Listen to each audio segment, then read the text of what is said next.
In less than an hour, aircraft from here will join others from around the world. And you will be launching the largest aerial battle in the history of mankind. Mankind, that word should have new meaning for all of us today. We can't be consumed by our petty differences anymore. We will be united in our common interest. Perhaps it's fate that today is the 4th of July, and you will once again be fighting for our freedom. Not from tyranny, oppression, or persecution, but from annihilation. We're fighting for our right to live,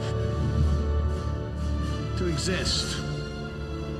And should we win the day, the 4th of July will no longer be known as an American holiday, but as the day when the world declared in one voice, we will not go quietly into the night.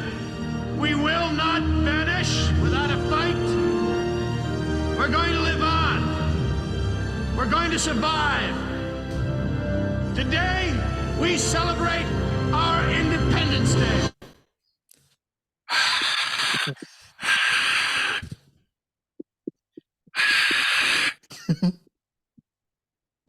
Oh my God. Hey everybody, welcome to the Beer Bros History Hour. And if you couldn't tell by our opening, it's not the 4th of July, but our topic is the revolution, so why not? The 10 crucial days. 10 crucial days of the revolution, make or break moment. And Ben, you're muted if you didn't know. Yeah, so the 10 crucial days are probably the 10 most unappreciated days in this country's history, because it was really was a make or break moment, because right before the 10 crucial days, Washington had been essentially routed from New York. You had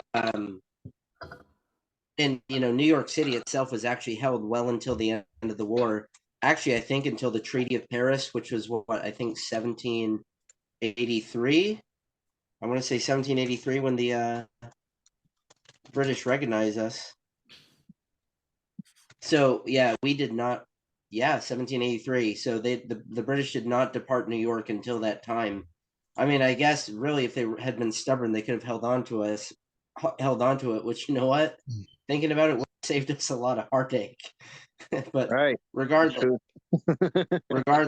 Washington was completely routed out of that. It was just humiliating defeats. You had Brooklyn, and so they retreated. I mean, I know northern New Jersey now is an overdeveloped, overpriced, ugly eyesore crap hole, but in the 1700s it was relatively beautiful farmlands, woodlands, small towns. It was very rural for the most part. So naturally, Washington trying to survive the onslaught. So you mean back then, Jersey back then didn't smell like a landfill?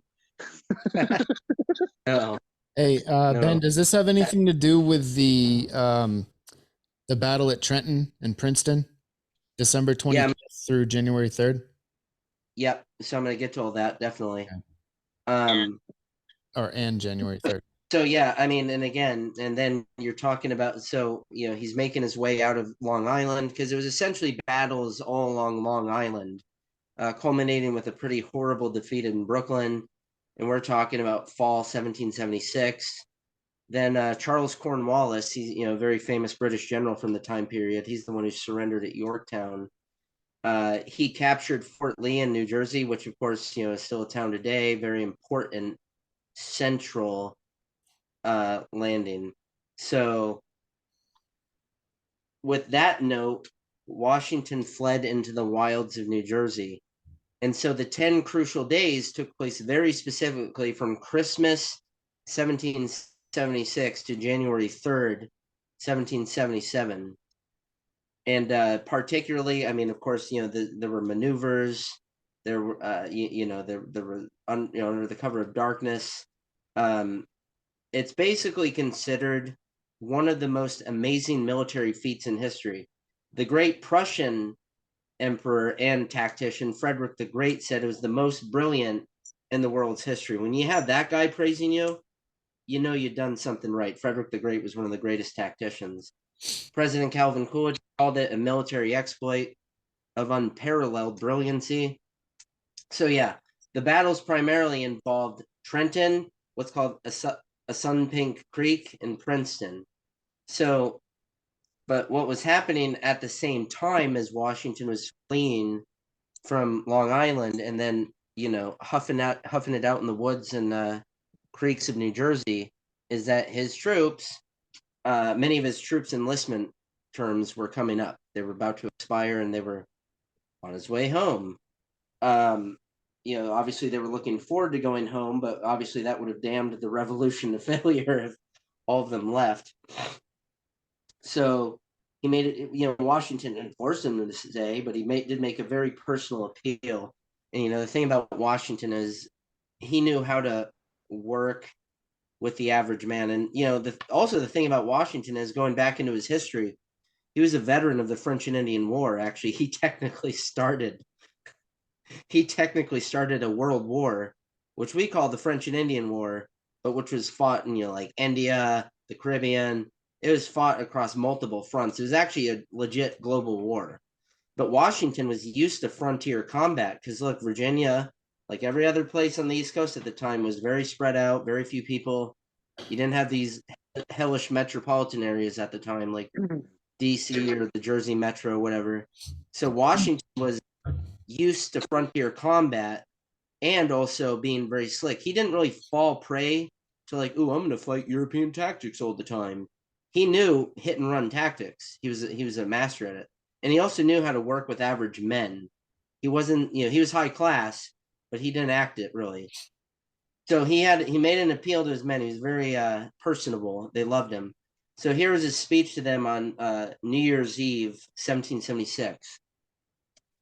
My brave fellows, you have done all I asked you to do, and more than can be reasonably expected. But your country is at stake, your wives, your houses, and all that you hold dear. You have worn yourselves out with fatigue and hardships, but we know not how to spare you. If you will consent to stay 1 month longer, you will render that service to the cause of liberty and to your country, which you probably can never do under any other circumstances. So obviously he was desperate to keep them. Now, obviously we know. So let's talk about the actual battles of the 10 crucial days. Release this is because a good portion of his army's enlistments were running out at that point, right? Yeah, exactly. Yeah. I forget how long their terms were for. Enlisted for. I have an actual recording of Washington. When they got across the Delaware. Okay. And it was time to attack the British in camp. All right. All right, here it is. Release the hounds. Oh my God. Yeah, so prior to 1777, enlistment was typically a year of service. So, yeah. So most of those men probably had done a year or less. I mean, it could probably vary.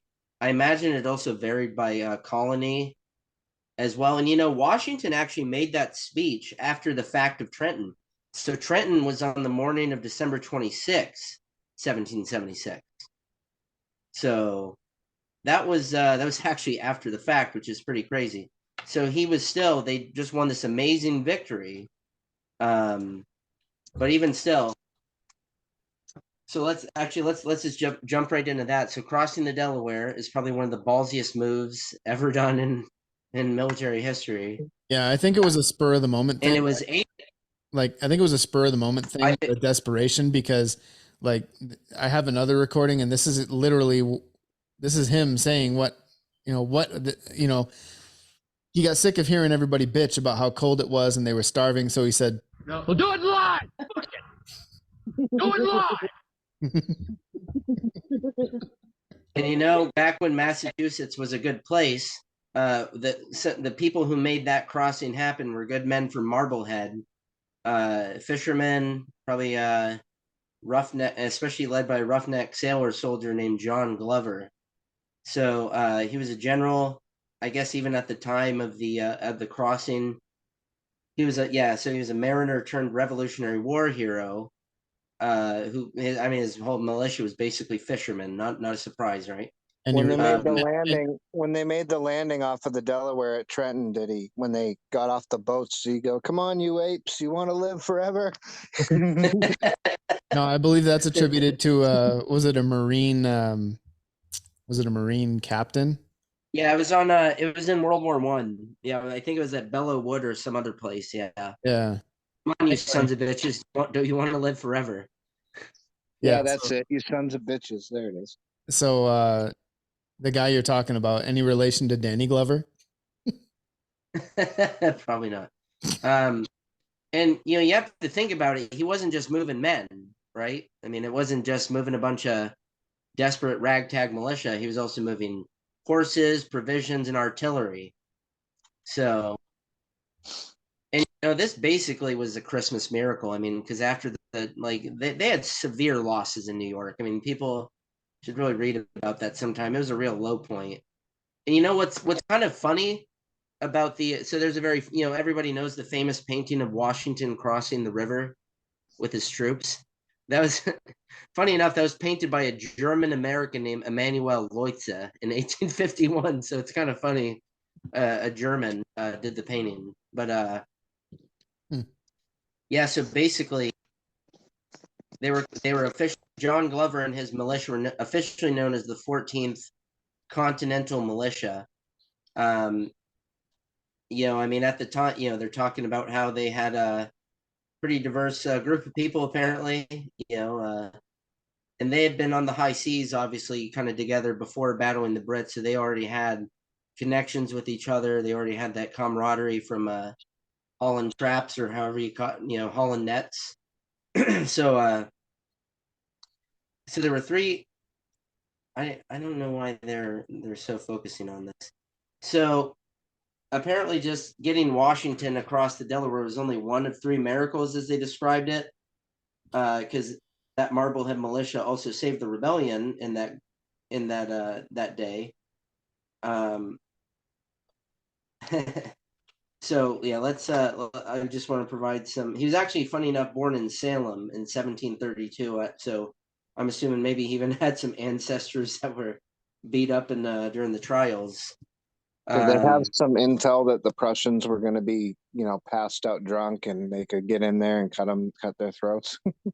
See, I've heard some. I've heard some mixed results about that. Well, so for example, like an officer in Washington's staff wrote about before the battle. He wrote, "They, meaning the Germans, make a great deal of Christmas in Germany," which, just to be clear, there was no Germany at this time. There was just various Germanic kingdoms, right. And no doubts the Hessians will drink a great deal of beer and have a dance tonight. They will be sleepy tomorrow. It's possible. One historian, this David Hackett Fishers, is quoting an actual patriot who was there, John Greenwood. He fought at the battle. And that patriot wrote, "I am certain not a drop of liquor was drunk during the whole night, nor, as I could see, even a piece of bread eaten." One military historian wrote, "The Germans were dazed and tired, but there is no truth to the legend claiming they were helplessly drunk." So it might be more the fact that they're probably just dead exhausted. Which, when you're tired, when you're exhausted and you're driving a car, for example, you're essentially, they said it's like being intoxicated, right? Yeah. So I'm sure some guys were drunk. Most of them were probably dead tired. I mean, they probably did a little dancing, partying, and everything. That makes sense. But yeah, so Washington, it was but crossing the Delaware, I want to give an idea what the waters were like, because in the famous picture, I believe they show I believe they show like large chunks of ice. Yes, I'm looking at the famous picture right now from 1851. Large chunks of ice. 2,400. This is what the militiamen accomplished. They ferried across 2,400 Continental soldiers. And so it was obviously, like you said, it was based off of desperation.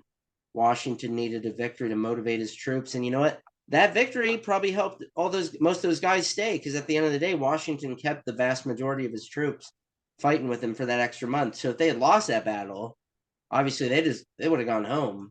Like, there's no way they would have stayed. So on the morning of December 25th, 1776, Continental soldiers woke up in their camps along the Delaware River to frozen, snow-covered ground. The weather conditions had actually worsened and temperatures were dropping throughout the day. So this is kind of what they were dealing with as they were on their march to the river. So yeah, they're as featured in the picture, it was actually a very icy river. So that's what Glover and his men just managed to accomplish. Do you guys have anything on that? Not really. I'm trying to find a background. Yeah, I think they accomplished something they had very little hope of accomplishing, but they did it. It shows the tenacity of Washington and his troops. Just look at my background here. Yeah, that's the one I always see where like Americans will kill you in your sleep at night on Christmas. Yeah. They cross a frozen river to cut your throat on Christmas. Yeah. So here's the thing, actually, about John Glover and his Marblehead men. This is why these guys are super unappreciated, and more people should learn about them. So when Washington was actually in the East River in Brooklyn, his troops were kind of pinned up on the East River. The British were sort of cornering them, and they were could have been probably slaughtered. Glover and his Marblehead militia ferried Washington's entire remaining. So they ferried 9,000 men to safety across the East River in a single night on August 29th, 1776. And actually, I think it was at the East River. And if anyone is, I don't know if you guys have ever seen Turn, Washington Spies. Yes. It's a damn fine show. I want more of it. I wish they did. They actually show Washington setting campfires and spreading them out to make it look like he had a vast camp. What did he call the spy network? Like, what was it called? The Culper spy ring. Oh, okay, yeah. Yeah, they were largely in British occupied New York too. He had a massive ring in New York. It was impressive, actually. Eastern Connecticut, New York City, because like I say, New York City remained in British hands for the entirety of the war. That kind of brings me to like a question I have for today. Why do we have so many intelligence agencies? We shouldn't. The Cold CIA, War. DIA, NSA, Air Force Intelligence, friggin' all kinds of bullshit. Defense, DIA, NSA, CIA, MOU, Office of Strategic Intelligence, Naval Intelligence, Air Force Intelligence. I mean, my God. Yeah, do we need all that? Seriously. I mean, we probably can thank the Cold War for that.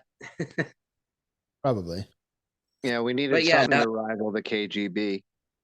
But now it should be abolished. But and here's the other thing. So after ferrying all those troops, 9,000 men across the river, then John Glover and his heavy balls militia, because they probably caused a tidal wave when they stepped on their boats, 750 of his men then held off a British amphibious assault of 4,000 at the Battle of Pell's Point in October. So again, after they almost swamped the boats with their huge testicles, then they drove off a superior British landing force. So, absolutely solid brass for sure. Yeah, but think about it. If they really cross the river on barges like this, There's no sides to this barge at all. Totally exposed. If they were caught, they would have been friggin' slaughtered. Well, that's the thing. So there's just no. Again, that's why it's so brilliant. So here's the actual crossing itself, because I think this is obviously the most important part of the 10 days, because this kicked off the whole 10 days. If they lost here, none of it would have mattered. So they were encamped in Pennsylvania. This is where they started the campaign, on the west bank of the Delaware River. Obviously, Washington decided to take the offensive in order to save his army. So I'm not really sure about how they knew the Hessian garrison was in Trenton. I'm assuming they must have had a reconnaissance, maybe even a spy network informing them of locations. Because and also there were 1,400 Hessians. So while the Hessians were outnumbered, they're also highly trained. So numbers might not have.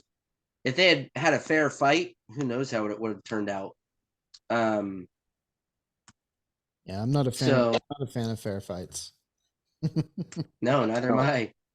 So All's fair in love and war. Oh, that's your executive So- order. and the particular Deterrence. So the particular boat that helped save the revolution is called the Durham boat. And actually, I think you can see an example of this in Maine, in where I used to live in Pittston. There's actually a historic house called the Colburn House, which was the site basically of Benedict Arnold's invasion of Quebec in 1775. So I think they actually have a replica of a Durham boat there. But they were sturdy, flat-bottomed vessels used to haul coal from the hills of Pennsylvania to the port of Philadelphia. So that's what the 14th Continental Regiment was using. Well, in Augusta too. They got they have a mock-up of the old Fort Western, where they were where Benedict Arnold and his band of merry misfits were stationed. Yeah, and actually that invasion of Quebec did not go well. So obviously the crossing went well. They navigated the river, the ice, ferrying 2,400 men across, and horses and artillery. During the attack, 24 Hessians were killed, dozens wounded, and over 900 taken, and that was out of a garrison of 1,400. So they devastated the Hessian garrison. And during the attack, only 2 Continental soldiers died. There were men who froze to death in the bitter cold. So they actually didn't die during the battle. It's crazy. They're saying that they're obviously. You said 24 killed, like a dozen or so wounded, and then 900 surrendered. Yep. They must have been, not loyal to the cause if they surrendered fucking that easily. I mean, still 900 of them. Yeah. Well, exactly, because look, I think by the time that Washington had showed up at the garrison, I think his troops were already in battle lines. I think they were already, on all flanks. I mean, they were already there. It's not like the Hessians saw them a mile away and they had time to prepare. They were run. Yeah, again, I think they show this pretty well in that movie, The Crossing, where it shows. I think a good amount of them were caught basically with their pants down, unarmed, facing down, Continental soldiers with bayonets, and nobody wants to die by bayonet. And you see that gleaming steel in front of you, that's, I don't know how many people, all the stories, like as soon as the bayonets come out, the surrenders become by the hundreds and thousands. I mean, you can always measure, you can always measure a force's dedication by, their willingness to fight. There's been several examples throughout history of Americans fighting to the last man and never surrendering. Well, I mean, look, at the end of the day, they are mercenaries. They were paid to be here. So it's not like they're defending Hessia, from an invasion. Right. I mean, why, like, I was paid to be here. This isn't my country. King George isn't my king. So why am I not going to die for a Brit king? And then, in this wilderness hellscape. So, Yeah. So that was a quick victory. Washington actually secured the enlistment and re-enlistment of 3,300 men. So the victory and his inspiring speech, roused people to experience the next major battle. Yeah, the next major battle was the Battle of Trenton. Actually, technically, the second Battle of Trenton on January 2nd, 1777. Yeah. And essentially, there was a creek called a Sun Pink Creek, yeah, where they repelled waves of British and Hessian attacks. So Andy, that was I think it's a that recording that you kind of played part of it earlier was in Washington's tent on the night before Trenton. One of his top advisors. Oh, This. Oh, that's your executive order authorizing full use of our nuclear deterrent, sir.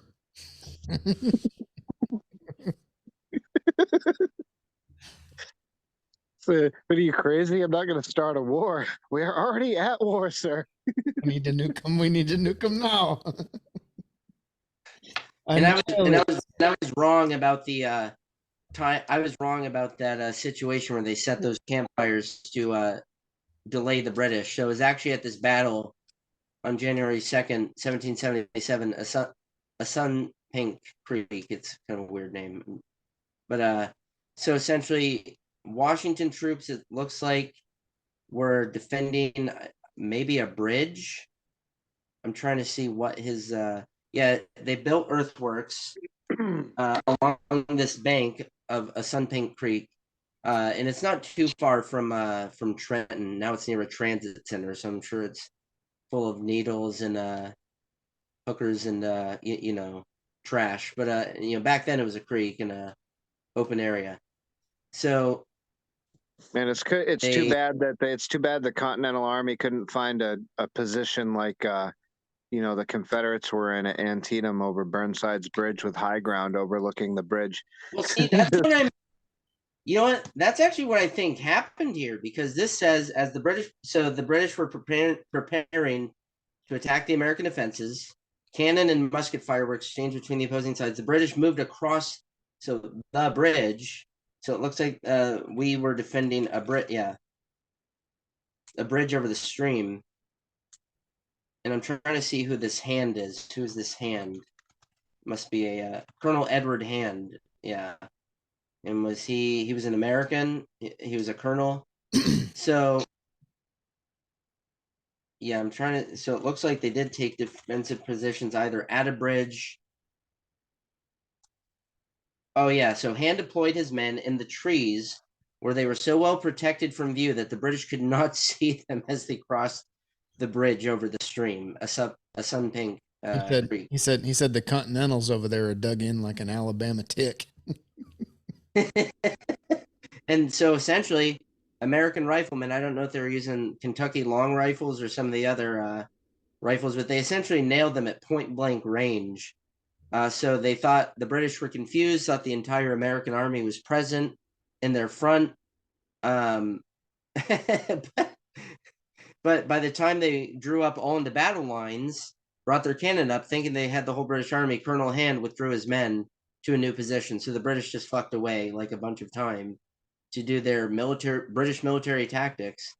So yeah, then the British yet again found the Americans at a ravine called Stockton Hollow, where again they were forming another line of defense. Is that where they met the Scranton Kid? Who, Dementia Joe? Yep. He was there, Mac. The Scranton. I'm sure he was good friends with General Gates. Or maybe So yeah, Benedict Arnold. So basically during this battle, it was a decisive American victory, but the Americans kept doing a strategic withdrawal as the British were again charging across another bridge, advancing in solid columns like smart guys. Americans obviously fired on the columns. The British fell back. One soldier said the British looked red as blood with their killed and wounded and their red coats.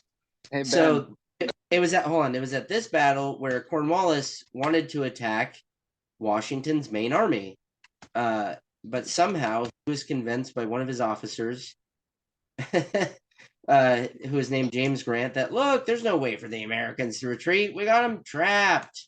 We're worn out. They're trapped. We'll get them in the morning, sir. Oh, Well, sure. He did wait until the morning, and Washington instead took a little known road used by local farmers, leading to Princeton, and they left there. They set fires to make the he left behind 500 men and 2 cannon to keep the fires burning and to make noise with picks and shovels to make the British think they were digging in. So Washington escaped and beat the British thoroughly at the battle. So did they throw a lot of green pine boughs on there to make a lot of smoke for a smoke screen? I wouldn't be surprised. I mean, They don't call him Beijing Biden for nothing. and then Princeton was one of the last of the it was the last battle of these 10 crucial days. So better. Yeah. Do it live. Fuck it. Do it live. Here we go. Battlefields.org. They always Do it live! Battlefields.org. 10 facts, Battle of Princeton. So, yeah, obviously they're talking about 4 days before the battle, the army almost ceased to exist, but Washington managed to effect 3,300 men to remain for an additional $10.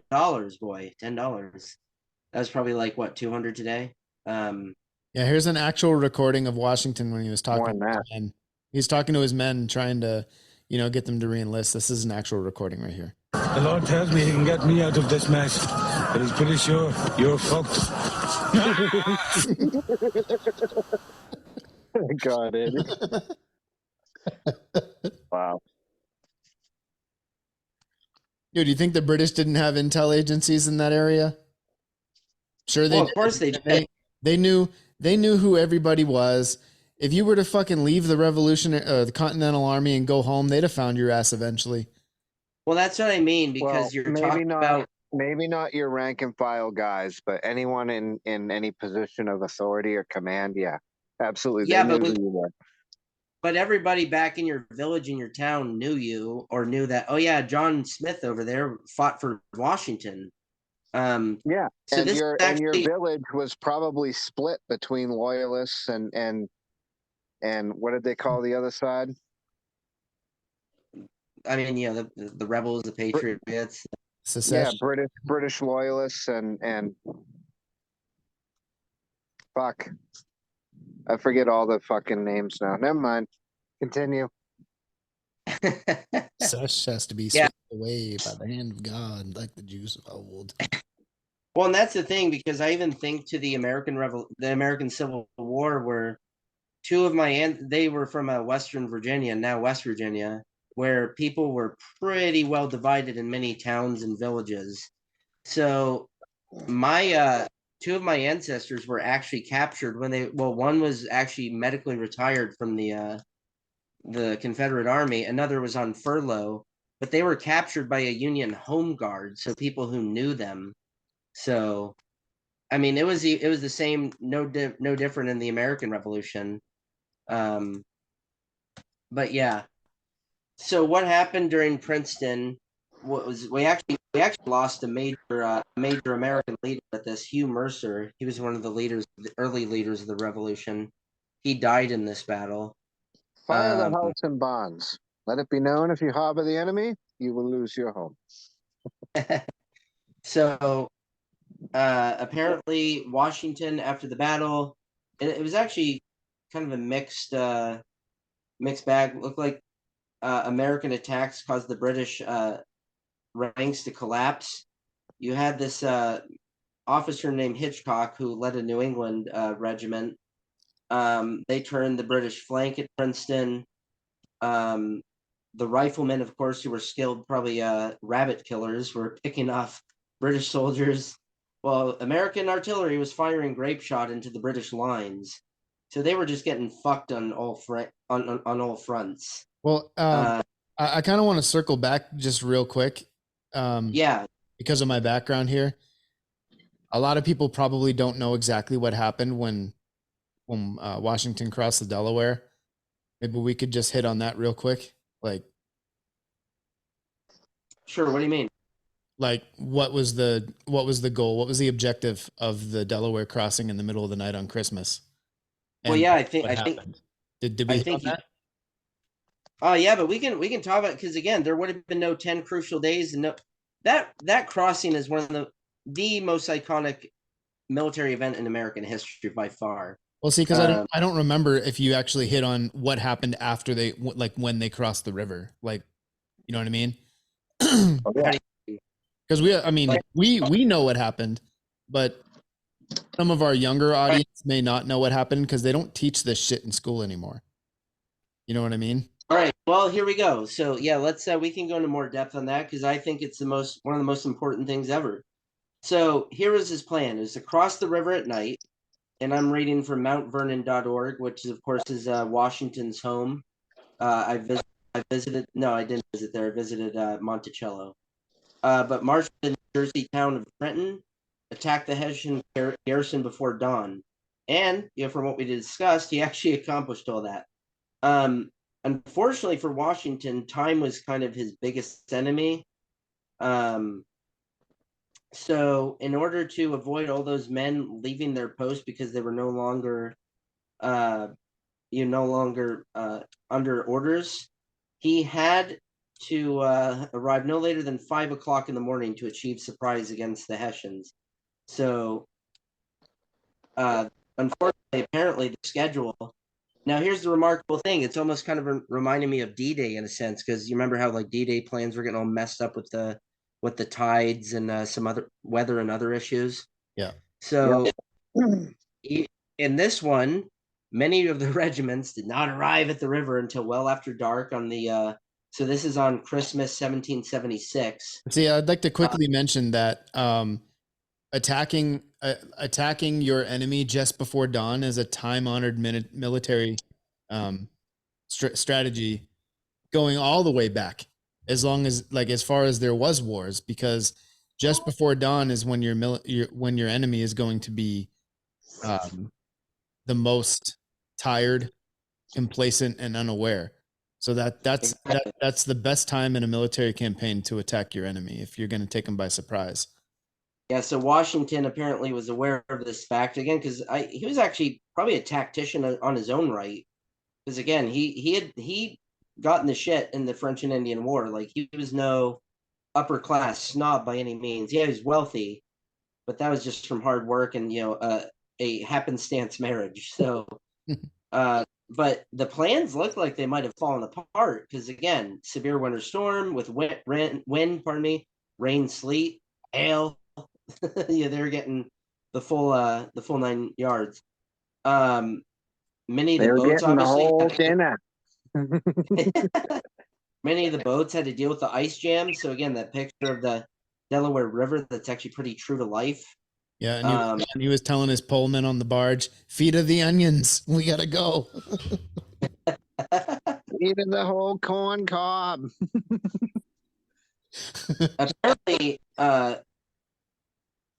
Apparently, he even debated when he even got across the other side of the river, whether or not to cancel the operation, because they were actually at this point 3 hours behind schedule. So, but thankfully he decided to not do that. So once they actually met in New Jersey on the Jersey Shore, they were on the way to Trenton. So I'm not sure when they actually ended up arriving. I mean, obviously, if they're 3 hours behind schedule, when they would have, but I'm trying to see kind of what happened after they hit the Hessians. But yeah, so they had a lot of logistical issues, and again, like I said, it's kind of reminding me of D-Day a little bit with all the snafus with the weather, the tides,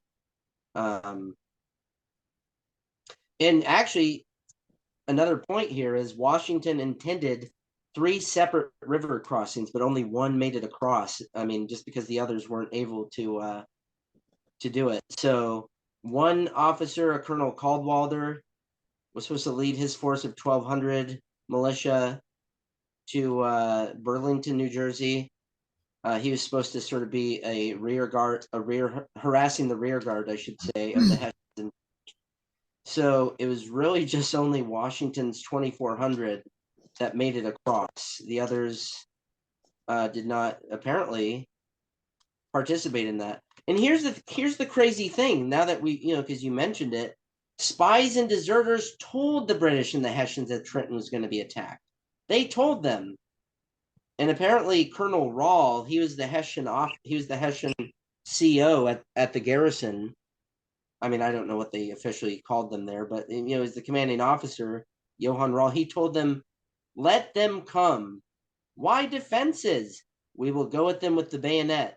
So the dude wasn't even taking this seriously. Maybe because, I think he had battled the Americans in New York. Maybe he had a low opinion of us at that point, which you can't blame him. We were routed, we were beat. Why would he worry about us? So these rustics are so inept. Nearly takes the honor out of victory. Nearly. I mean, it's crazy that. So there's the other thing.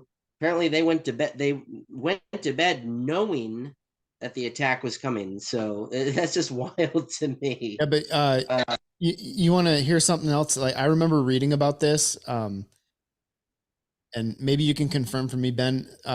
Continental Army, their uniforms were wool, correct? Yeah, I believe so. See, wool is one of the only fabrics that pretty much maintains its insulation properties while it's wet. Like, it'll still keep you warm even when it's wet. You know what I mean? Right. Which I think was really smart, since they made that shit out of wool. Or maybe that's just because that's all they had to make uniforms out of. But Well, it's hotter than two rats fucking in a wool sock in here. no, but seriously though, Oh, well, here's the thing. Tell me this then, because now that you said that, so the Hessians, apparently their coats and uniforms were made out of cheap, coarse material similar to burlap. So how would that hold up? Polyester. polyester, Bob. Like, that's I how don't little think they they gave had a shit about. polyester back then. But how do you think something like burlap would do in that condition?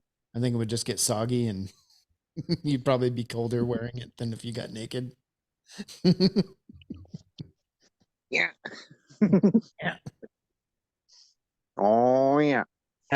But yeah, so crazy thing is, of all, they knew it was coming, they brushed it off.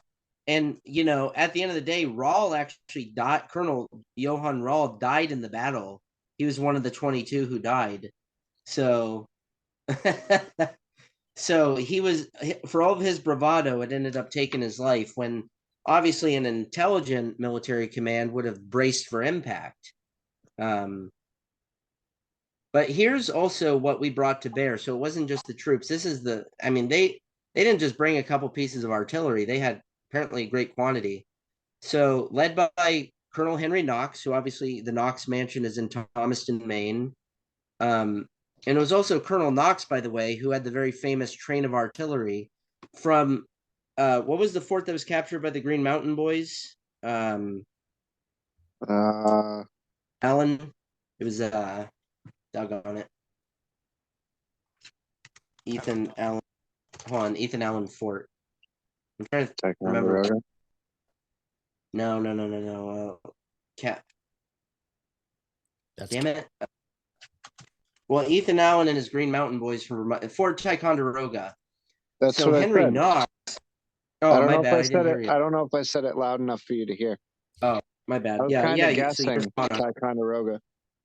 So Henry Knox is just an artillery master, essentially, because he had this very famous event where he lugged just countless pieces of artillery from Fort Ticonderoga to Boston in 1775, because there was a siege in 1775 where we just mind effed the British into thinking they were vastly outnumbered and outgunned by us placing the guns all across Dorchester Heights. So now Henry Knox, and you'll remember he was kind of the heavy set one. Who? What did Washington say to him again? Who wants to take that? And he said something about, move your fat ass over, don't swamp the boat or something like that.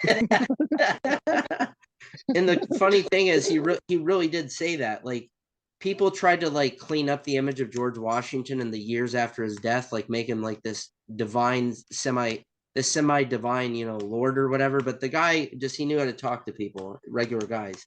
So they brought 18 cannons over the river, 3-pounders, 4-pounders, and 6-pounders, horses to pull the carriages, and enough ammunition, obviously, for about 4 days of battle after the fact, or almost 8 days of battle after that. Was it Washington that said the other quote, though, the one about it being treason in an army that's starving to be fat? In the crossing, they had John Glover say that. Okay. Army starving, treason to be fat. Revolution, Henry Knox. I'm trying to remember who said that to him. Yeah, I mean, I don't know who said that to him, but he definitely said, "Shift that fat ass, Harry, but slowly." So, but the fact is, like the 6-pounders, for example, just to give people an idea, weighing as much as 1,750 pounds were brought across the river. So, now here's the other thing. So, this is what makes it a little less dramatic, is that where and they probably didn't even know this at the time because it was so damn dark. They said the pitch black darkness almost spoiled the mission too. But the point where they crossed was less than 300 yards wide. So wasn't that utterly dramatic at the end of the day? It wasn't like a mile of open water they were crossing or whatever. Yeah, but couldn't they see how I would have done it? I probably would have strung a bunch of those flatbed barges, just strung them together and used them as a bridge. You think you could have gotten? Well, I mean, it probably depends. In the middle of the night, if you're doing it quiet. I don't know. I don't think you would have basically been able to build 300 yards worth of pontoon bridge. Probably not. No, probably in a not. night and get your army across it. Well, they had even in perfect conditions, and you're talking about an army crossing the Delaware in the dead of night in a winter storm. I just don't think it would have been that as a feasible option. True. Well, here's the thing about, because they primarily use Durham boats. They were strong. They were most were between 40 to 60 feet in length, but I don't know how many they had. I mean, obviously they had sufficient, and I don't know how many. They must have made a couple crossings, I would think. I forget. It was more than one. More than one ferry, right? Yeah, there was definitely more than one ferry. So you said where they crossed was only about 300 yards, right? Yeah. Yeah, they But would they have didn't know needed that. 900 or 1,000 feet of fucking boat to march across that. Yeah. Well, that's the thing, because by the time they got there, it was damn pitch dark. So that's the thing. They probably didn't know. But you said 40 to 60 feet per boat. Yeah. So if it was, let's just go on the high end, 60 feet, right? So 60 feet. So 10 boats would be 600 plus another 5 would be, that'd get you almost there. 15 to 20 boats. You'd have a bridge. Yeah, but I don't know if Glover's men had already reconnoitered the river. If they measured it, I don't know what they did besides ferry across. So my guess is, unless I'm not reading it, they probably didn't know how far across it was, because by that time they couldn't see the opposite shore anyhow.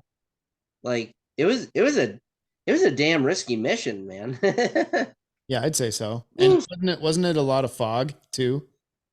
I'm pretty sure. Here's the thing. Pretty heavy there. So here's the thing. Not only, if you had to think, especially some really religious and superstitious soldiers that night might have been thinking, damn, this mission is doomed. Because that very night, there was an arrival of a strong storm bringing freezing rain, snow, and what one soldier called it blew a perfect hurricane. So they were getting lashed as they were crossing this thing. It was not a genteel crossing at all. Yeah, I'll be right back. Yeah. I mean, well, I mean, you got a couple famous sayings, nothing ventured, nothing gained, or no risk, no reward. Exactly. So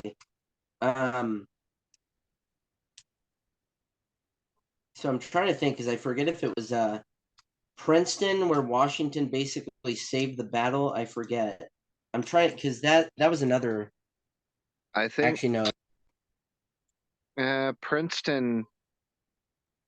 I'm trying to think of what I remember of the Battle of Princeton. No, you know what? I'm mixing that up with the Battle of Monmouth. Never mind. That was Yeah, was it? Monmouth was a good one. Yeah, Monmouth, which they actually also featured in Washington's Turn. He basically did the whole thing of like riding in the midst of his troops and like turn your asses around, waving his sword and shit. Yeah, so he saved the day there.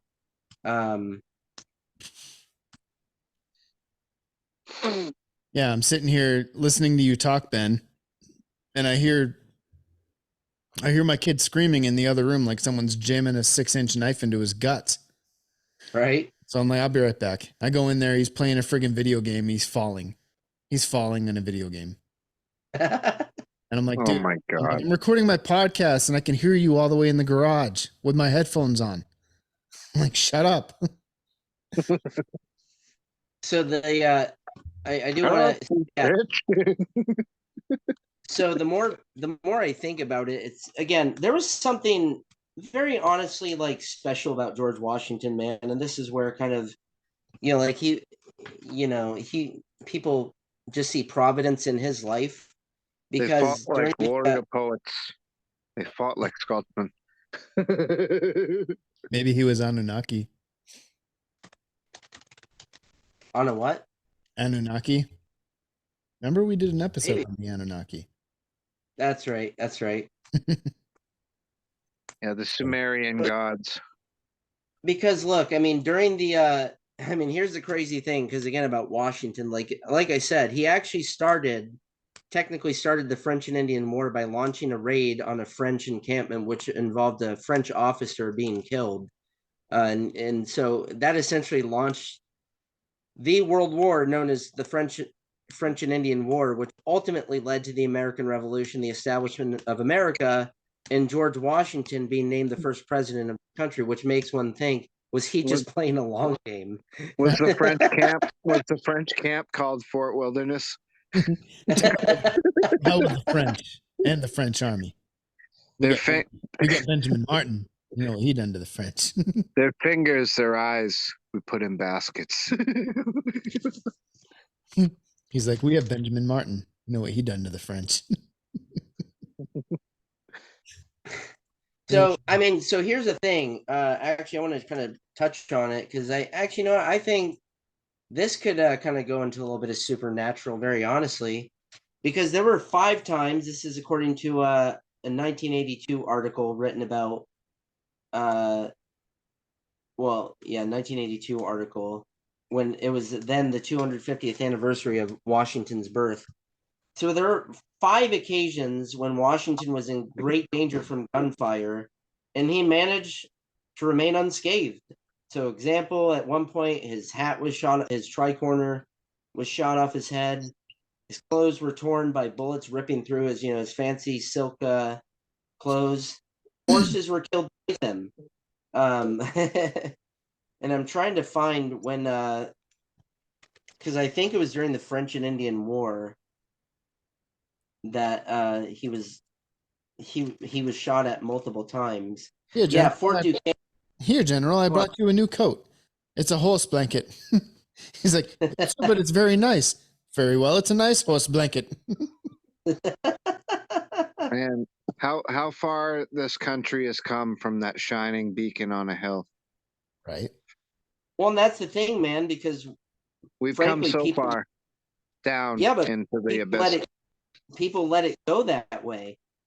But so here's the thing. At Fort Duquesne, which I actually visited, and I think it's in Pennsylvania, it's a really neat recreation fort on the frontier, because you had a general there named Braddock who was killed. very, very major British general in that time period. So the slaughter of Braddock's troop was terrific, and the officers towering on horseback above the melee. And because remember, they're getting attacked by French and Indian allies, and let's be honest, the tribes didn't have the same etiquette as the Europeans on killing officers on horseback. So one by one, British officer or colonial British officer fell from their horses. Washington was shot from under him. He leaped on another. Bullets tore his coat. Braddock, his commanding officer, toppled over. Washington's second horse crumbled. His hat was shot off. So this is the same damn battle. However, as he later wrote, the miraculous care of Providence protected me beyond all human expectations. Now, because see, that's the thing about Washington is he was a colonial-born, genteel gentleman, but he was used to frontier warfare. So while the foreign British troops didn't know how to deal with the frontier, him and his Virginia militia knew how to move among the trees, knew how to retreat, strategic withdrawal through the forest. They copied Indian tactics. But that's the thing about Washington, where the spiritual meets the historical. There was and remember, I think it was even during the Revolution, a British sharpshooter said that he had a bead on Washington, but he didn't pull the trigger. Like, he could have killed Washington. So, yeah. So there was something very special about him. I mean, personally, myself, he was one of those men who I think heaven sort of smiled upon in a sense, kept him kept his nose clean. But also with that last example you used with the sharpshooter that had the bead on Washington, back then the military, especially the British military culture, was officers were kind of off limits. I mean, they were killed obviously by, volleys of fire but never intentionally. Right. They weren't that's a good point. targeted during engagements. No, that's a good point. Yeah, and then and you come into the Civil War where officers were a constant target of snipers. So yeah, so I think that was the point then with this battle at Fort Duquesne, for example, is that obviously the tribes, I don't know if they were Iroquois or whatever tribe they might have been, they did not have that same consternation and respect for the officer class. So they were just picking off. And, I'm sure the French were probably taking pot shots at British officers as well. I'm part French, so I have a right to say that the French were more uncouth than the British, no doubt. Yeah. So, yeah. And kind of like when we talked about Custer's, Custer's last stand, the Plains Indians had that tactic they used on Custer where they trapped him in a fishbowl valley and just rained arrows on him, like indirect fire. And they just rained arrows on him and killed most of his troops right there with the arrows. yeah, the interesting thing though is that then they scalped everyone except Custer, right? Yep. So yeah, apparently they had some kind of respect for him, maybe because he was the chief, But yeah, so again, here's another thing, because again, I think Providence, as he would have called it, God for me, for most Christians, and he was kind of a mix of a Christian and a deist. Probably went back and forth between both, but never doubting that there was a special force guiding him. Which, when you look at his life, you just have to think it's true, honestly. Because any lesser man would have lost at Trenton. Like, that whole thing would have fallen apart with lesser men. well, if you look at if you look at Washington's experience, and I think we touched on it in a Supernatural Beer Bros episode, that basically he had an encounter, I believe, at Valley Forge, if I remember right. There's stories that he had an encounter. No, that we went over this. We went over this in a previous episode. Washington's ghostly encounter. Yeah, some type it wasn't true. It was a story written by a guy in the 1820s, I think. Oh, that's right. Actually, Okay. I think it was closer to the Civil War, actually. Was it? Okay, Actually, yeah. If I had to look it up, I think it was closer to the Civil War because I think it was like one of those pieces trying to rally the public, for the war and everything. Um,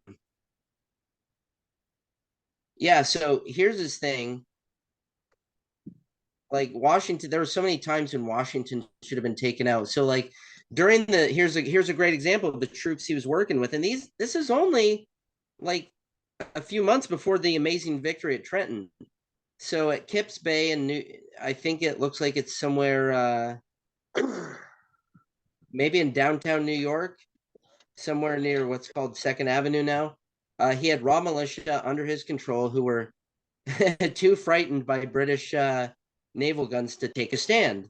So once the British started landing these troops at Kips Bay, uh, he found himself surrounded by fleeing men. However, there were two brigades coming up, but once the British force landed at the crest of the slope, even his reserves stopped fleeing. So Washington, he was generally probably a very calm and collected, genteel gentleman, but he apparently threw his hat on the ground and cried, "Are these the men with whom I am to defend America? And good God, have I got such troops as these?" So frankly, he was only 80 yards away from advancing British troops. They could have taken him out. They could have someone on horseback could have rode up. A few cavalrymen could have ridden up and probably snagged him. And they were preparing apparently to fire at him and the retreating troops when some of his aides grabbed him, pulled him back, and then they escaped from New York. So look, I think good thing Tavington wasn't there. Damn him! Damn him! Damn that man! the fake officer Tavington based off of what the hell is his name? I can't remember the real name. Hold on. Tarleton, Bannister Tarleton. Yeah. So so again, these battles essentially it was just within 10 days, beginning Christmas. So we had our Christmas miracle. Actually, the Christmas miracle was crossing the Delaware because obviously the actual battle took place on the 26th. So maybe some kids didn't slept in on Christmas and didn't get their present. Ending with the Battle of Princeton, which actually was a little bit of a bloodier struggle for us. On that day, we lost on January 3rd, 1777, we lost one of our great officers, Hugh Mercer, he's actually a Scotsman, so hats off to him. And we lost about 20, I don't know why it's such a big spread, 25 to 44 killed, whatever. The British lost 50 to 100 men and almost 300 captured. So it was actually more of a slog fest than Trenton. But Princeton was still a great victory. And again, once Cornwallis was on his, so here's the thing: Washington's key was also avoiding Cornwallis. He didn't fight Cornwallis during these 10 days. He struck some of his weaker troops, took them out or battled with them, and won some victories. Then pulled out as Cornwallis was on his way to reinforce them. So Pull-out game master. Game master.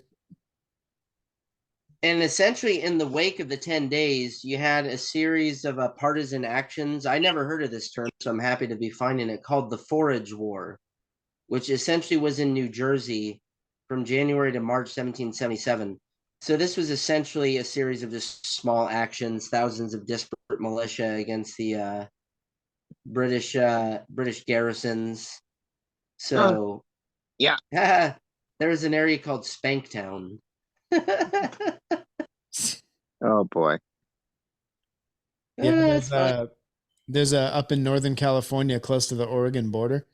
There's a road off of the 5 freeway called Penocha Road. Oh my God. Wow. So during this Forage War, which followed, you could kind of say the Forage War was just a carry on of the 10 days, because after those 10 days, they were like, all right, we're still in this thing. We were down, but we weren't out. Now we're back in it. Because these were major victories. I mean, this can't be downplayed. So, You know what? like, We should have used the Russian model on the British. When the British came for the, to invade for the revolution, should have used the Russian model. We should have burned everything, poisoned the wells, just left nothing for them to use. Yeah, but we'd have to move back into the areas eventually and drink that water. Mhm. Like, that's what I don't understand with the poisoning the wells business. Like, I could see someone doing that if you're invading an enemy country, but your own land, I don't get that. Well, I can Part of see the it. scorched I earth can policy. see it. Yeah, I can see it. I can see it being good if it's desperation, like you have little chance of winning. So I want to go into something a little more specific because there's this site called Defense Procurement International, and they talk about Washington's guerrilla tactics. So I think this actually helps bring into light like why.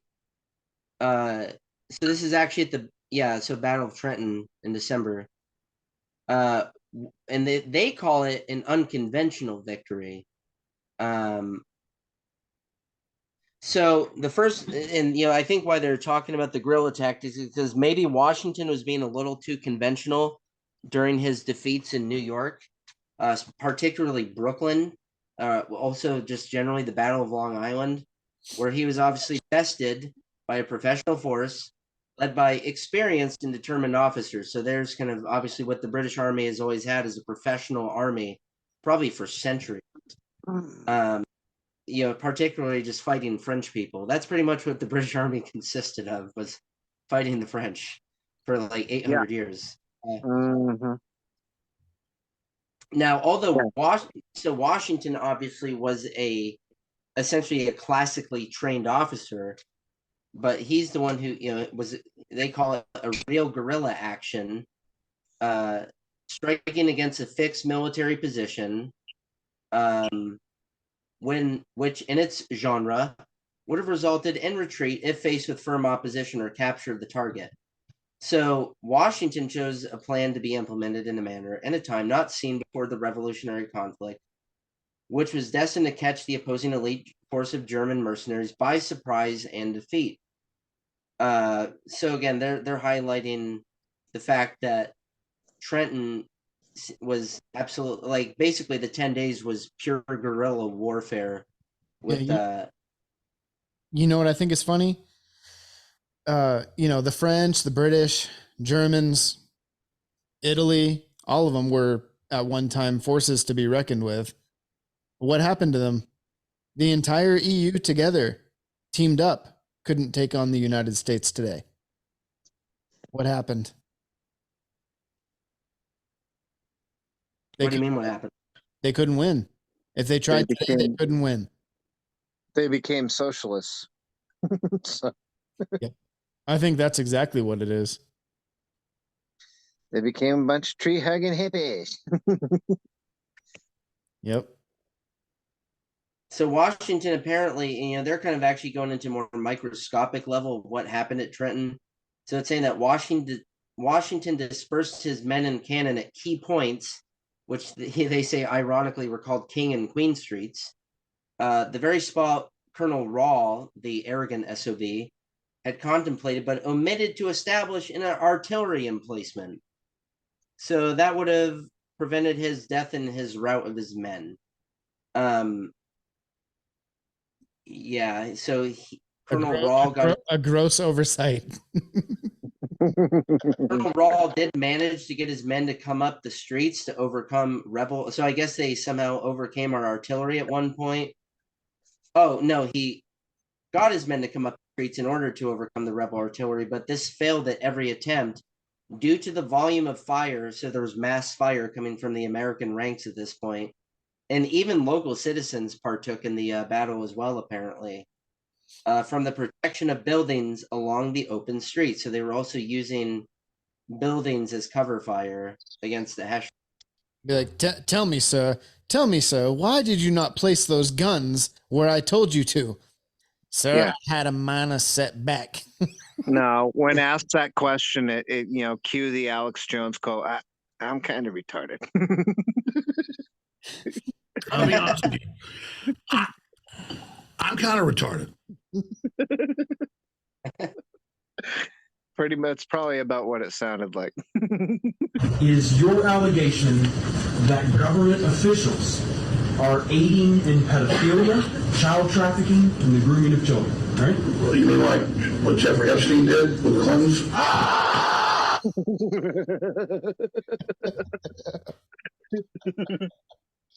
Oh, man. So I guess just to kind of conclude, I mean, I highly recommend anyone go and watch the Crossing, which was a 2000 movie.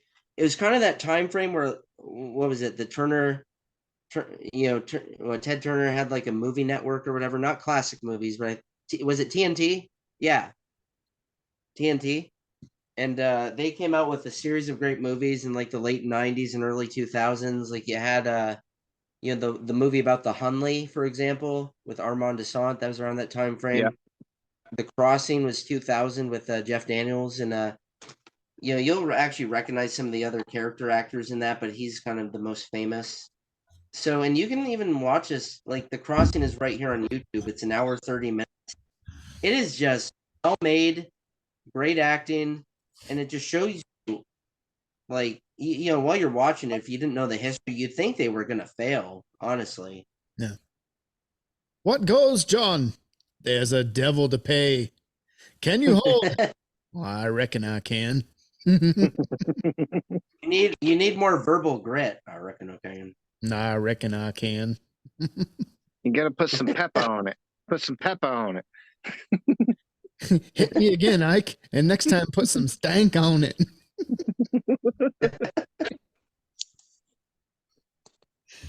Oh man. Yep.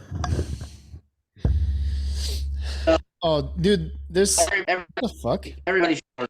Just to conclude, everybody should learn about these guys. It's remarkable reading this. It really is. There's so much we can go over with the American Revolution.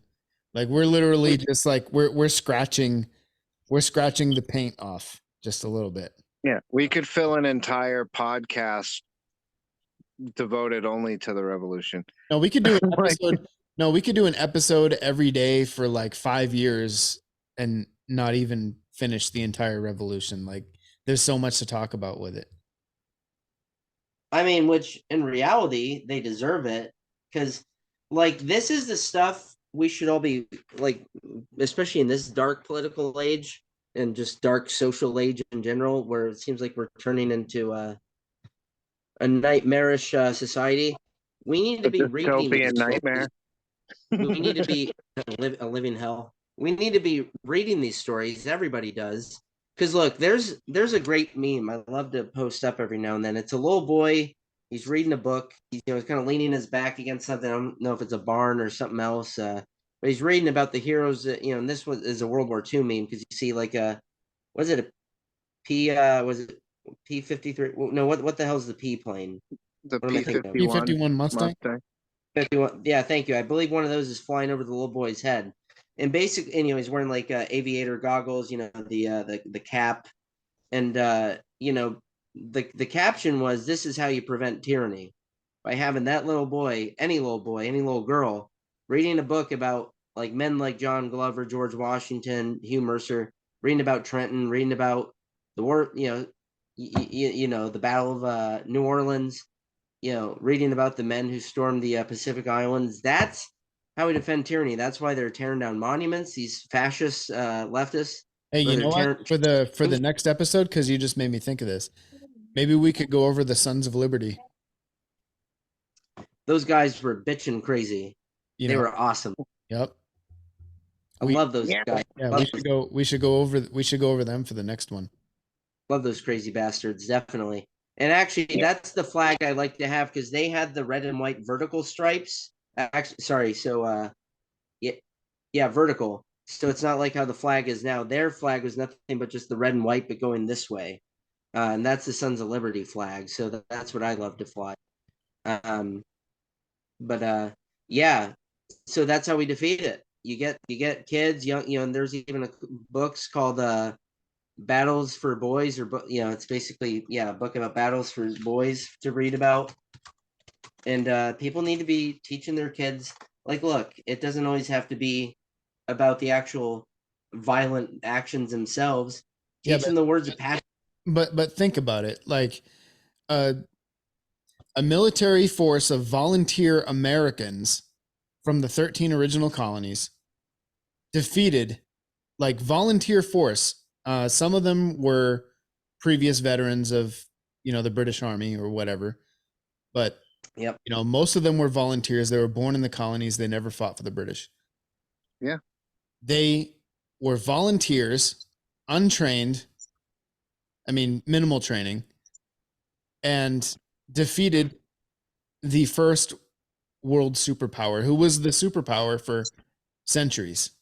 No, they were the most powerful military on the planet at the time. Yeah. And they defeated them. And all of them. There's a reason the old saying goes, the sun never sets on the British Empire. Yep. Because the British Empire spanned the globe. It was always sunny somewhere in the British Empire. That's right. So how did a ragtag group of revolutionaries from British colonies in America defeat the only and first world superpower? Well, because again, for me, it was Providence. Now, look, it doesn't mean America's lasting forever, and in fact, we're seeing that we are witnessing the death of the country as a whole. Now, that doesn't mean American liberty, American, history dies. It just means the present structure is going to collapse as is. Well, I will give them this. We defeated them here on this front, but if you really look at it, and the history of what was going on around the globe with the British Empire at the time, we were not the only front of a war that they were fighting. We were one of several at the time. They couldn't send the entire might of their military force to bear on us. Honestly, they were fighting the French. They were fighting the fucking Spanish. They were fighting a ton of people. At the same time. I think we would have won even if they did. Eventually. Well, because I was just doing a quick search of like the British Army in the 1700s. So 7 Years' War was 1756 to 1763. They did have a series of wars called the Anglo-Mysore Wars, which basically occurred, I believe, in the Indian subcontinent. Now, that lasted for like 30 odd years. However, I will say there was an interregnum from 1769 to 1780. So they didn't, they had troops stationed in India by that point, for example, to keep the peace. Okay, look here. First Anglo-Maratha War of 1775 to 1782, which was in India, which involved 93,000 troops. So there were 93,000 troops just tied up in this war with on the Indian subcontinent. Well, that's what I'm saying is like on any front in the Americas fighting the British during the Revolution, those wars and conflicts going on and the stuff they were tied up in abroad, that was the difference of us facing tens of thousands versus hundreds of thousands of British troops. Look, like there were relatively few large battles in the actual revolution. Most of it was probably these frontier actions between dozens or maybe a couple hundred men at a time. Like it wasn't, the World War I with, 1 million men battling out on each side. But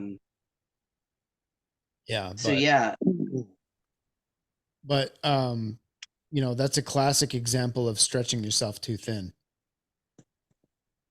Because what they say that the British started a bunch of wars just so they could have spice in their food. Yeah, the East India Company. Yeah, but I thought white people didn't like spicy food. The British had enough. They were over there getting that Indian curry all day. We demand our chutney. Yeah. But people need to read about, like, just there's a great bumper sticker I saw, which I think for me sums it all up. The answer to 1984 is 1776. That's the answer. Yeah. And Like, if you, a lot of people probably don't know the context of that saying. 1984 is a book, a book written by George Orwell entitled 1984. And it's a depiction of a future he envisioned under a socialist totalitarian government. Yeah, it was a book of a dystopian nightmare. Yeah. It was disgusting. And actually, he wrote that book in the 40s, didn't he?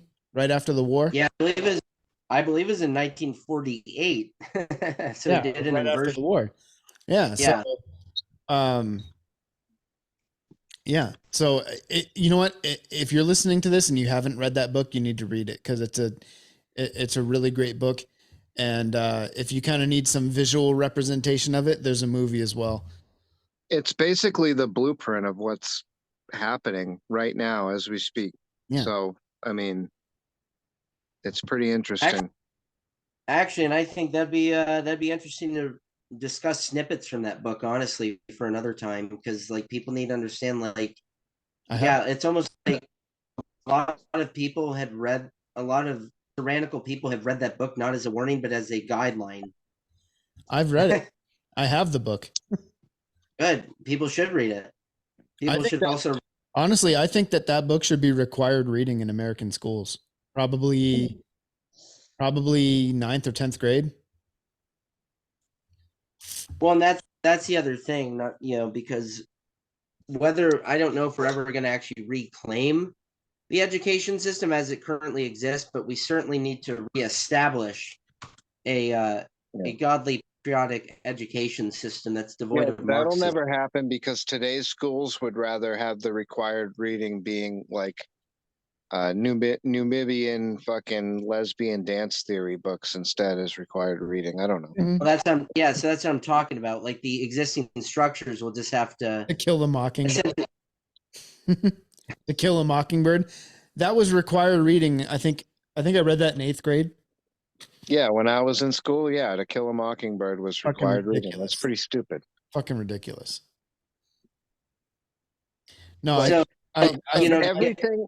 That's my biggest thing. Of everything you can pick, of great pieces of American literature, while it is good, why is To Kill a Mockingbird on the must-read list for school? I just switched to Verizon Business Unlimited. It is just. Well, I think that kids today need to they need to have a reading to give them a better understanding of the sacrifices that were made all throughout American history to give them the life that they have today.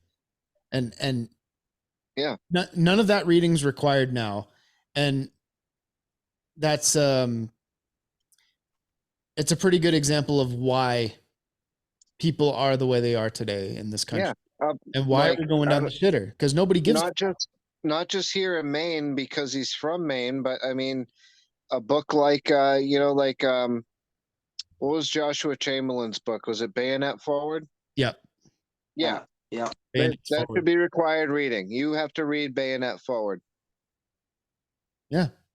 Well, and that's what I'm talking about. I mean, look, because the collapse, and we can make this a whole separate thing, but like the collapse of the country is so multifarious. I mean, for me, it's also the collapse of the family structure. You have young guns like what's that scumbag who's going around getting every woman pregnant in sight? That black dude, Nick Cannon. He's on like 11 kids now with like multiple different, like when you have stuff like that going on, it's like, I'm not just trying to pick on Nick Cannon. It's people of all different backgrounds and places, but like that stuff like that, for example, then you have, you have junkie, like when I was in Seattle all those years and seeing just junkies laying around the street in a once beautiful city, trash everywhere. Like there's just so many aspects of this country's collapse that it's not just going to be one point of resolution. I mean, ultimately for me, it's a spiritual thing. but I mean, it's also a lot of, and I think that's the spiritual issues impact the social collapse of the country as well.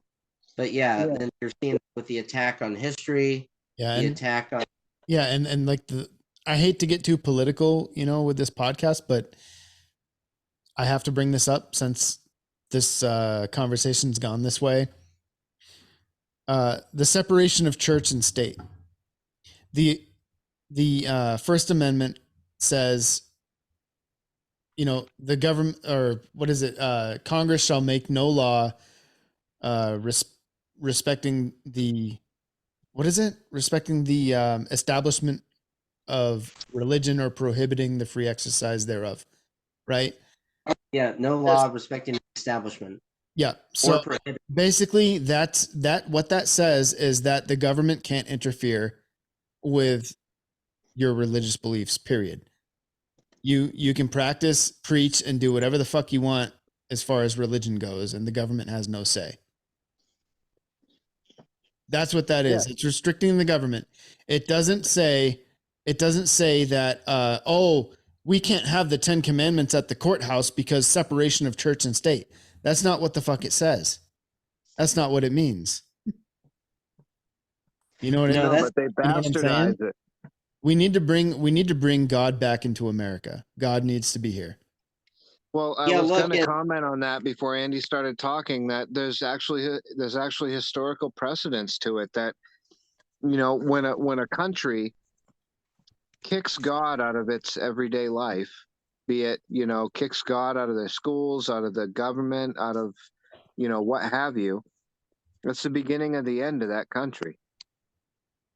Yeah, look, I mean, I understand and respect that people have different beliefs or backgrounds, but the fact was this country, it wasn't even just with the Puritans. Like Jamestown was essentially a crown colony, so they were Church of England, they were Anglican. You have up in Massachusetts, obviously the Puritans, and I'm not, even though I'm descended from some of those people. Well, actually, I might not actually be. Well, yeah, I do have Puritan roots. But the fact is, every aspect and establishment of the country has some religious foundation to it. And obviously they managed to make it work in the context of the Constitution, because by the time the Constitution, the Articles of Confederation and then the Constitution were drafted and ratified, you were talking about a few Catholics, you were talking about Baptists, Protestants, Anglicans, Puritan descendants, like a variety of people. But what I mean is they found consensus because they were God believers regardless. They were men of faith. People can say what they want, but America was founded on Judeo-Christian values and morality. Right. Our roots, me and Andy's roots, go back to William Brewster III, who came over on the Mayflower. He was the first governor. He was the first governor of the Plymouth colony and the religious leader. Yeah, and I got Edward Doty, Richard Warren, a couple of the passengers. I might have a connection to Brewster. I'm working on it, but I mean, the fact is, so these are people we need to know, we need to uphold. Now, look, I'm not frankly crazy about later American history. I'm not particularly crazy about everything after 1865, to be honest with you, because for me, that's when a lot of it started going downhill, with like 1913 with the income tax, right? With the that being established. Well, when you look at the wordings, that's when we changed from these United States to the United States, and we no longer were the country we were founded to be. We became the United States Corporation. So right, and look, I'm not defending slavery or shit, but I mean, the fact is, America did change after 1865. It did. It was no longer the same republic. That's a fact. Because before the Civil War, we were these United States. Like if you look at the Declaration, United is lowercase. It's not a capital. They were just various states that formed a partnership with each other to overthrow tyranny. It wasn't a suicide pact with people who hated you like we have today. So I don't know. I think Well, Alex Jones always talks about after the Civil War, how the robber barons pretty much just raped, pillaged, and looted the South after the war, after the Civil War, and yeah, it ended up bad, and the South never fully recovered. I mean, at least not until the Industrial Yeah, frankly, Revolution. World War II. Yeah. No, and then you go down the line, and the lineage of those same robber barons, so down into World War II, supported the Nazis, while the U.S. government supported the other side, and so you had the United States funding both sides of the war. Yep. And Yeah, and so that's acting with men and material on both sides of the war. so that's why for me, why that's why I'm not interested in later history. But we like any movement to restore this country to sanity is going to have to focus on the revolution, because that was the beating heart of this country, and it needs to be again. Now, look, I don't think, frankly, we can salvage the whole country, but I think we can salvage huge swaths of it. And Well, I think it down the road. Well, Yeah. I mean, I think another point to be made with this, with what you mentioned, the key is the revolution. The revolution is a classic example of the impossible becoming possible. Nobody thought it was possible. Nobody thought it was possible that we could defeat the British, but we did. You know what I mean? So Exactly. And see, that's the thing. Like, that's why I think the revolution should be a model for us too. Anytime we decide we're going to throw money at people, because the French would not commit to the American cause until we could prove that we could hold our own. So it wasn't at Trenton, and that we proved it. It was at Saratoga 2 years later in 1778 when the French were like, "All right, we're in." So the French waited to see that we were self-reliant before they decided to support us. And Right. that should be the model. Everyone we decide to help, they should prove to us, yeah, we can hold our own. yeah, not like we did in Afghanistan, and fucking the Taliban just rolled over them in 2 weeks after we left. Well, that's the thing.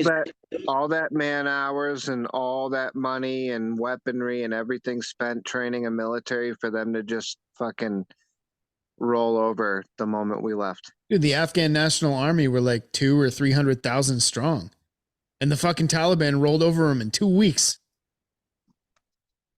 Yep.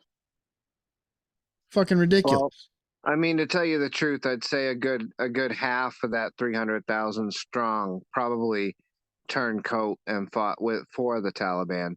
So Probably. I'll chime in a little bit. Be right back. Keep going or log out, and I'll log back in with you. All right. Yeah. So yeah, I think, that's ridiculous, dude. Yeah, that whole Afghan situation fucking pissed me off. The sea got a little foamy there, but yeah, I think we're pretty much done. So this has been Beer Bros History Hour. What are we calling this episode?